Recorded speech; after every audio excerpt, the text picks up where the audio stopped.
Great, yeah, thank you. And again, this is with tons of help from my co-author Ryan, and then tons of people on the FATES modeling team, especially really Charlie Coven and Rosie Fisher, who are funded through NG Tropics. I put a lot of slides here. I might not get through them all, so the slides are also on the Confluence page if people later want to look at them. But yeah, I wanted to start with, I really like this timeline of the progression of land surface modeling over time and then where we are today. And I've highlighted with that circle at the top where we are now, where we're modeling both dynamic vegetation, which, you know, has actually been around for a while with DGVMs, but now we have demography as well. So instead of vegetation, all vegetation on the planet, you know, being treated as this green blob or big leaf, we now have plants with different height structure and age development since disturbance. So before, you know, there was an absence of gaps in the forest canopy and in disturbance processes in big leaf models. Um, so yeah, I'll be going over kind of the benefits of what and why this is great that now we have FATES in E3SM. So this is just kind of a snapshot of just kind of well-cited literature that's out there that argues this motivation and need to include this more realistic representation of vegetation. So yeah, so these are a couple papers from Rosie and Charlie and myself, and yes, stating that there's motivation now to allow for the prediction of biome boundaries, both future and current boundaries from plant physiological traits via their competitive interactions, so not just these static vegetation maps. And then this is a schematic describing ELM-FATES. So, you know, FATES is the functionally assembled terrestrial ecosystem simulator, and it's represented by everything in this green shaded bubble and then down to the light brown around the roots. And it's great because, you know, of course, it's coupled to ELM, so it's embedded within an ESM. So ELM covers everything outside this vegetation bubble, you know, so everything like the energy balancing, atmospheric physics, soil BGC, hydrology. And then FATES has these fast processes, so it still does the fast things like photosynthesis, respiration, and then these slower demographic, these new demographic processes like turnover, stem growth, recruitment. So yeah, so this slide is showing some of the pros of now using demographic modeling. So it can include these varying levels of disturbances, which is really great that we haven't accounted for before. So plants will compete for light, water, and nutrients, and by using plant traits to define this competition. So what that means is that plants now aren't constrained by bioclimatic envelopes, which is really important for future climates. So we're able to represent varying levels of canopy structure, these different size classes, and different successional statuses. And really what this is good for is that all these forest processes can really just help us answer, you know, new scientific questions, because it is a more just realistic ecological representation of just vegetation on the land surface. So yeah, so I want to start with this study Ryan and I put out in 2020. And this publication is using FATES. And I wanted to first compare the model's performance against another VDM, so the ED2 model, and then also its performance against two big leaf biogeochemical BGC models, so CLM5 and then ELM version 1. And here we performed a quasi-factorial design because I wanted to test the different unique features between the models. So parsing out competition with structured vegetation dynamics and then also plant competition for nutrients. And we did this because these are both two critical processes for looking at CO2 fertilization response, which is what this paper did. It looked at the CO2 response for a tropical forest. So yeah, so to be able to more directly compare the BGC models to the VDMs, we also applied these models in their nutrient unconstrained mode, so in carbon only modes.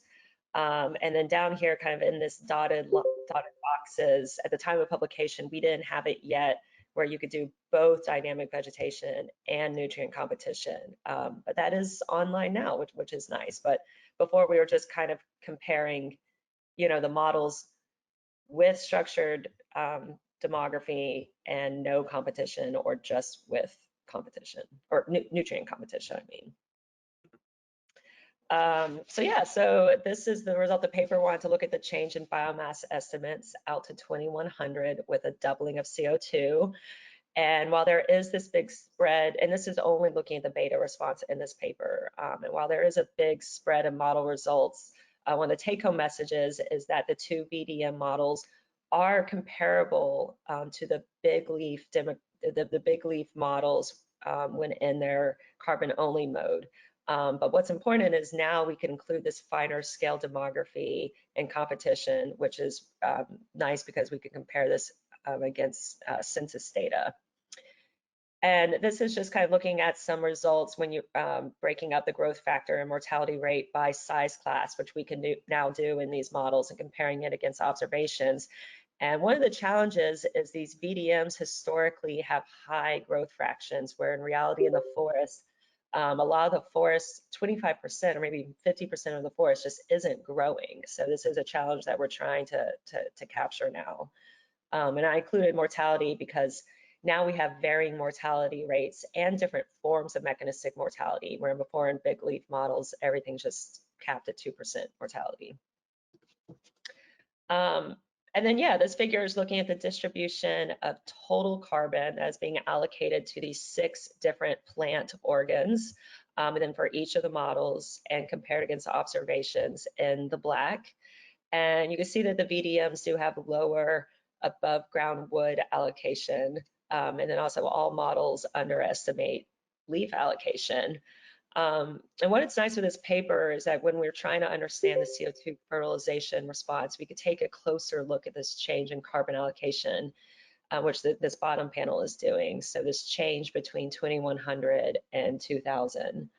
And this is showing that ELM allocates, and ELM's in green, it allocates more to roots, which makes sense because it's trying to allocate more to get nutrients, while the VDMs, like I was mentioning, currently do not have this nutrient competition. So they just want to allocate everything to wood to grow when you have extra CO2. But yeah, also, so let's see, another take-home message from this paper is that we found that a lot of the model projections differed primarily through this variation in nutrient constraints, but also carbon, the way how the models represented carbon allocation, initial biomass, and density dependent mortality. So yeah, I'd like to switch talking a little bit now about plant hydraulics. Is also this continuous plant hydrodynamics is implemented into FATES, which is nice. So as the plants are dynamically growing and competing, we also have this flow of hydraulics through the plant. So this will track the water transport through new recruits, growth, and mortality. So it's a really nice way to test this full plant soil ecosystem water balance. And then there's some great work done by Yiling Fang, where she has updated the solver from a 1D to 2D Newton solver, which you can see that we're trying to show by the schematic at the bottom, which is really nice that it will solve all these water fluxes through all the soil layers simultaneously. Yeah, so this new edition, yeah, it's able to really represent water stress based on plant growth and hydraulic failure. So we're able to really look at hydraulic trait diversity, which is nice. So with that, so I've started to do a test up in a boreal forest, so taking this outside of the tropics, and wanted to understand, what is going on in the boreal forest or in the future where there might be more warming and a melting of permafrost, so there might be higher soil moisture. With more warming, there also might be a decrease in soil moisture. There's a lot of interactions that are going on at high latitudes that we're not exactly sure, what's going to happen with the water dynamics. So I just wanted to do this initial test to really try to capture what is the shift in these different plant functional types and evergreen or deciduous trees with these different shifts in soil moisture. So this was just kind of a first initial just test to kind of see what happens with a shift in plants. And the FATES does show this is the change in biomass for these different hydrology treatments, and the model does successfully capture this decrease in evergreen trees with lower soil moisture and this increase in deciduous trees, which is what we're seeing in observations. And then interestingly, just shrubs are actually just increasing in abundance when we finally are accounting for plant hydraulics in the model and under both scenarios, which I thought was interesting. Let's see, I'm trying to keep track of time. And then also helping me with this study is Dan Rasciuto and Kachik are helping me do a UQ analysis to really to improve the parameterization for these boreal traits and these boreal trees, which has been really helpful to really, this is just a quick figure just kind of showing that we're able to find the main parameters that contribute to the largest uncertainty. And then we're able to now constrain the model, which is nice. So the red is field data and the blue is the original default runs of ELM-FATES. And we're able to constrain the parameters to now give us these better estimates, in the green, better estimates for things like stem density, biomass, and PP. So I have just a couple slides here that are showing some of these global runs in FATES, which is some of the current work that we're doing. We're really trying to test in different regions, test in different site-specific locations, while also at the same time constantly watching these global runs, and seeing what's happening. So this is just initial global simulations of ELM-FATES. And here we're looking at the output of net primary production. And in this initial simulations, it's basically just FATES kind of out of the box. So no tuning or no deeper investigation, running in carbon-only mode. And initially, when comparing against MODIS MPP, we see that there is a high bias. So FATES is a little overproductive, especially in the tropics. And this is basically the same pattern we see for leaf area index as well. The model shows even kind of a slightly higher bias, especially in multiple areas. So potentially these overproductive canopies or not enough competition and mortality. So there's so many factors that we need to look at and diagnose. So another big kind of question I think we have in our project is, what is the difference or what do we gain or lose by including these really detailed processes? How does FATES compare to ELM? So this is just a quick comparison that I've done of comparing the big leaf version of ELM, which is the top two panels, against FATES, which are the bottom two panels. And you can see that in total, the total bioestimates, the biomasses on the left, is actually very similar between both the model versions. There's a similar total global average. And then also, we have higher biomass in the tropics, of course, which is what we hope to expect. And then on the right side, you could see that maybe some of this patchiness of LAI might be improved in FATES over the big leaf model. But again, I need to point out that this LAI in FATES is still over predictive, and we are kind of getting higher values, especially in the northern latitudes. But we think that once we bring in nutrient constraints into this fully functional FATES, this hopefully should improve this overestimate. So we saw from that last slide that in general, the global average fluxes and stocks are okay in ELM FATES. But even the bigger question here is what happens when we kind of look underneath the hood and when we look at the distribution of plant types. So that's what some of my next slides are. So I wanted to really look at now where is this distribution of plant functional types, since we're not prescribing static maps. There's no bioclimatic envelopes. They're competing on their own based on the environment and their traits. So this top panel is just to keep reminding us of the total biomass. And then I'm going to break this down by some of the PFTs. And at least here I'm showing the 3 PFTs that currently are the most inaccurately being simulated or represented. So it's mostly these extratropical trees. So the needle leaf evergreen extratropical tree and broadleaf extratropical tree are really taking over and really dominating a large part of the biomass. And what's happening is that actually some of the tropical trees are being outcompeted, and it's showing low biomass.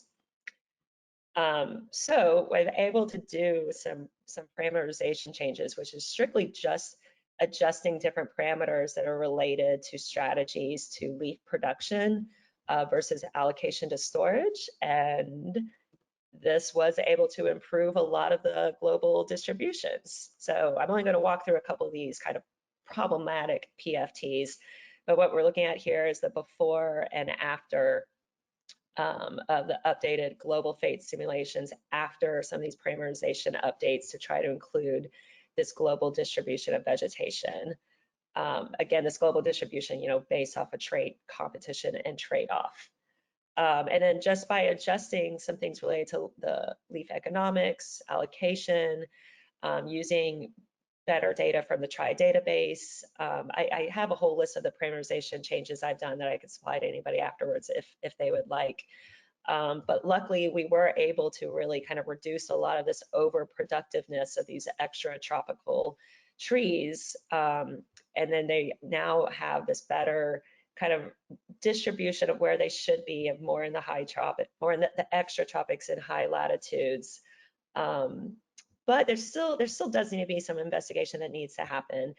There is, yeah, this actually might have been a little bit too much mortality and death of these evergreen trees. But anyway, but more testing needs to be done. But it's a step in the right direction, which we were happy to see. And with those last two changes from the slide before, we were able to significantly improve the biomass and distribution of tropical broadleaf evergreen trees now, which before were in this very low abundance. So now this top panel on the right, you can see we have a much better realistic values and distribution of tropical trees.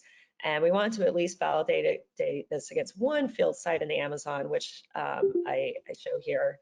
And we can see that the values are pretty comparable, which is nice between observations and the data. And then what was nice was that with some of these phenology and leaf economic changes, we were able to increase the cold deciduous PFTs, so these temperate deciduous PFTs to better regions where they should be in the globe, and also increasing their biomass as well. So we're just getting a more accurate distribution of plants where we want them to be.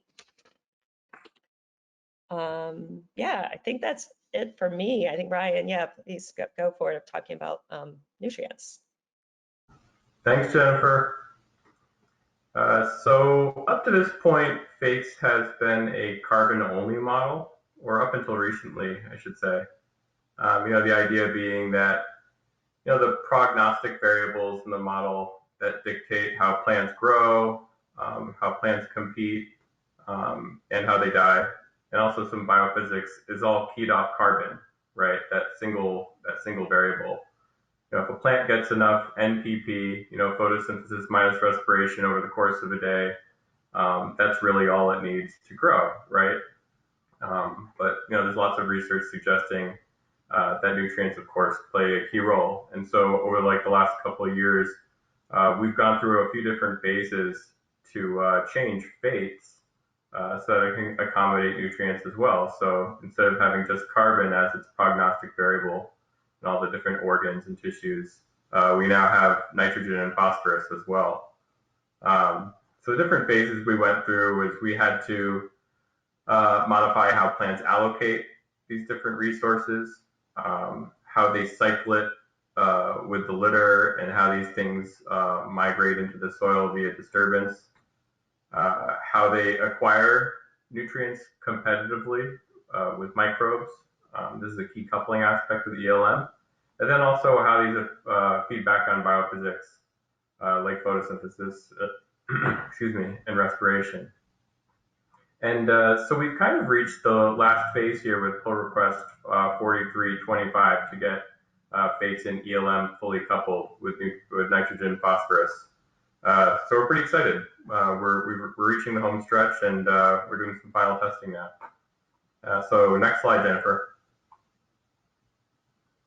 So this gives a little bit more granularity in how nutrients actually move from ELM into the plants and then back to ELM again. You can kind of follow it vertically going bottom up. The first phase is acquisition.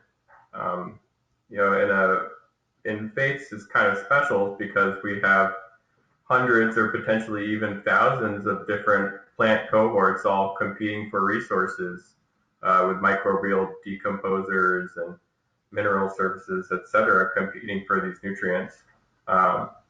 So, you know, depending on what type of acquisition scheme you're using, such as like relative demand or a capacitance-based method, they're all going to competitively acquire nutrients, this nutrient gain box. And then it's going to move it into some type of substrate / storage, which is kind of like this intermediary, and then move the nutrients into the different leaves, fine root, sapwood structure, and reproductive pools. And this is just kind of a key aspect, right? Because it just shows that, you know, we're capturing the requirement for construction costs, right? If you don't have the nutrients, if you can't acquire these nutrients, then you're just simply not allowed to build the tissues, right? So now, instead of having a carbon limited model, we have a nutrient limited model. And then as the plants, you know, die, turn over, shed leaves and branches, these things flow into the litter pool and then move back to ELM for decomposition again. You know, the thing that I haven't mentioned yet is, you know, how these nutrients feed back on biophysics like photosynthesis and respiration. And that's work that Jennifer is working on right now. And we'll be teaming up more in the future on that. Next slide. So this is just kind of a proof of concept demonstration of what types of effects having nutrient limitations actuate on FATES. So this is a coupled carbon, nitrogen, phosphorus simulation versus a carbon-only simulation. This was performed at Barrow, Colorado Island in Panama over the course of several hundred years. I cut off the carbon-only simulation early because it was getting really boring. It hit equilibrium and really didn't need to simulate any further. That's the only reason why it stops at 400. You know, there's some features that you can see here, like look at the center plot, you know, above ground biomass. You can see in the coupled simulation, it's simply taking a while for the nutrients to emerge in the system and be available for plants to uptake. And until that happens, they simply can't build their tissues. You know, there's lots of other interesting feedbacks that can happen too. You know, we've seen all sorts of neat stuff, like if the plants are overly competitive, you know, then decomposers, you know, don't get enough resources to further break down the litter, which, you know, like minimizes the amount of nutrient that's available in the system for everybody. So there's all these kind of cool, like, I don't know, eccentricities and imbalances that we're seeing with testing this model. So yeah, we're at the phase right now where we're trying to look for patterns to see if the model mechanics look believable as we kind of move into a phase where we're doing model calibrations and parameter calibrations and stuff like that. Let's see, I'm trying to see if there's anything else that's kind of interesting. Like if you look at the bottom left-hand corner, we've been looking a lot at plant carbon efflux. And this is almost kind of like it's almost like our error bar right now, because depending on what type of plant you have, like plants don't just dump carbon out into the soil. They don't efflux it unless they like really have like a specific biophysical function they're trying to do, like maybe like feed some type of symbiotic organism or something like that. So this is kind of like our error bar. And if the plant's dumping a lot of carbon, it just simply means that our parameterization isn't really good right now, and it's not like fully utilizing its resources. So we're kind of looking at stuff like that. Yeah, I don't think I have anything else to say on this one. Do I have another slide, Jennifer? I forget. Let me see. I can't. Oh, I guess the summary, which maybe I could just kind of wrap this up.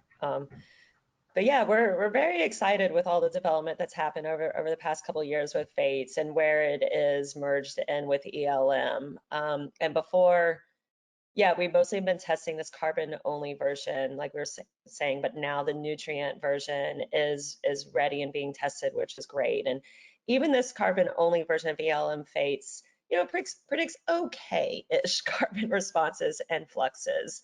And it is overly productive, which actually is typical of a lot of these VDM models. But we have to remind you that there's going to be really, we think, big improvements first after this first bullet, where we've just improved the parameterization of these extratropical PFTs. And we're going to include in, the plant hydraulic and water stress, which this is a figure I don't think I showed from the Boreal site, where this is just comparing default ELM, this really high productive biomass. And then now after having hydraulic stress, I mean, it really decreases the biomass, actually almost a little bit too much, but we think by including in some of these other stressors will really help to improve this overproductive planet that we're seeing right now. And then, yeah, this is just kind of some summary points saying what Ryan kind of already touched on, that, some of this testing that we're doing currently right now with the nutrients is that we are kind of testing these different theories of how plants are acquiring these nutrients, how much they need them based on what's happening in your plant storage. So just kind of testing out some of these different ecological theories, which has been fun and interesting. But lastly, also land use, land cover change is also taking place in the model, which I didn't really cover on. And this is a lot of great work from Alan DiVittoro. He's really helped at bringing in this global wood harvesting data set. So now land use, wood harvesting is occurring. And we do have newly created secondary forest patches in addition to primary forests. And we're having a postdoc who's joining our ELM, our E3SM community in August to help with this. So yeah, I believe this is all. Thanks. And here's some of the references related to FATES. Yeah, thanks. Any questions?